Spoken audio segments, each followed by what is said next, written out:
All right, so today we're going to break down a viral video that makes a pretty bold claim that there are four specific foods directly responsible for belly fat. So, what exactly are these four enemies, and what's the logic behind it all? Let's get into it. And wow, this video does not pull any punches. It kicks off with this incredibly blunt statement, basically saying these foods are the direct cause of a gut that hangs over your belt. I mean, that's a line designed to make you stop scrolling, right? And the thing is, they're not giving you this huge, complicated list. The source zeroes in on just four items, four so called enemies of a flat stomach that it claims you need to cut out, like, right now. So, what are they? So, first up on the hit list is a staple for a lot of us, white bread. But according to this video, it's not really food at all. It's something else entirely. They call it a sugar sponge. And you can just picture that, can't you? The whole point here isn't just that it's carbs. The idea is that white bread literally acts like a sponge, just soaking up and holding sugar in a way that's supposedly uniquely damaging. Okay, so how does this supposedly work? Well, the video lays out this three-step process. First, it says the bread pretty much dissolves into glucose instantly. This crazy sugar rush then screams at your insulin, triggering this massive response. And here's the kicker, the final step in their theory, that insulin's primary job then becomes storing all that excess energy as fat, specifically in your abdomen.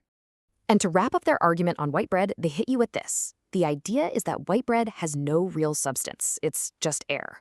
But because of its chemical effect, it transforms into solid blubber. I mean, talk about a stark image. Now let's see what they have to say about enemy number two. Next up, soda. But here's where it gets interesting. They're not just talking about the full sugar stuff. The argument is that both regular and diet sodas are a huge problem, just for very different reasons. Yup, liquid death. It doesn't get much more intense than that, does it? The creator is basically calling soda poison in a can. They're not trying to be subtle here, that's for sure. So for your regular full sugar soda, the argument is all about high fructose corn syrup. The claim is that our bodies process it totally differently from other sugars. It supposedly just bypasses normal digestion and slams right into your liver, hitting it like a freight train and completely overwhelming it. So this is where the comparison gets really fascinating. You've got regular soda hitting your liver like a freight train, right? But then there's diet soda, which they say is like this psychological trickster. The theory is that artificial sweeteners completely fool your brain. You get the sweet taste, but 0 calories, which allegedly throws your brain into starvation mode and triggers these intense cravings for carbs. And this all leads to a pretty surprising twist in their whole argument.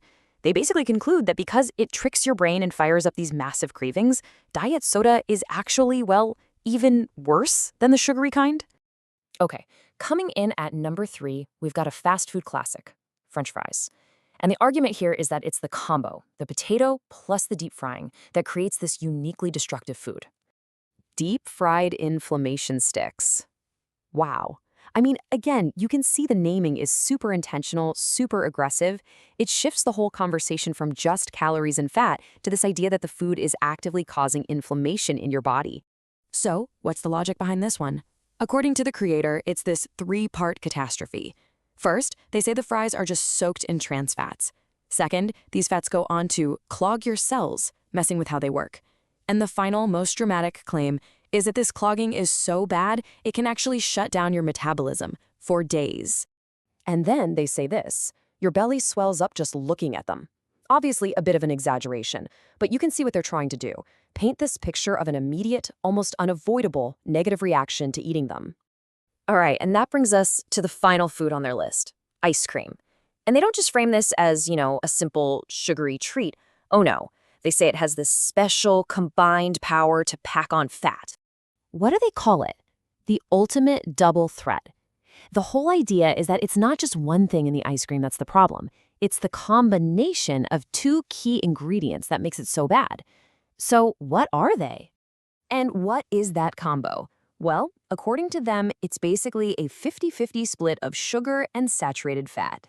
The video claims it isn't just that these 2 things are bad on their own, but that when you put them together like this, you create a whole new problem. They actually give this a name, the combo effect. And the claim here is wild. They say this specific pairing of high sugar and high saturated fat sends a signal to your body that basically locks your fat cells. It puts them in storage-only mode and stops them from releasing energy to be burned as fuel. And that all leads to this final, pretty chilling metaphor. By eating ice cream, the video claims, you are literally freezing your fat in place. It's a really powerful image, right? Connecting the cold food to this idea of locking up your fat. So just to recap, what are the 4 big enemies according to this video? You've got white bread, the sugar sponge, you've got soda, aka liquid death, you have French fries, the so-called inflammation sticks, and finally ice cream, the double threat. So how does it all wrap up? Well, of course, with a call to action. They position this whole thing as just the tip of the iceberg, promising even more secrets to melt visceral fat if you follow them. It really frames the advice as this exclusive insider knowledge. When you boil it all down, the video's entire message is designed to make you see food in this simple, binary way. It's either becoming fuel for your body or it's becoming fat. And it leaves you by turning that powerful opening statement back on you as a question: what's on your plate? It's a provocative end to a very provocative argument.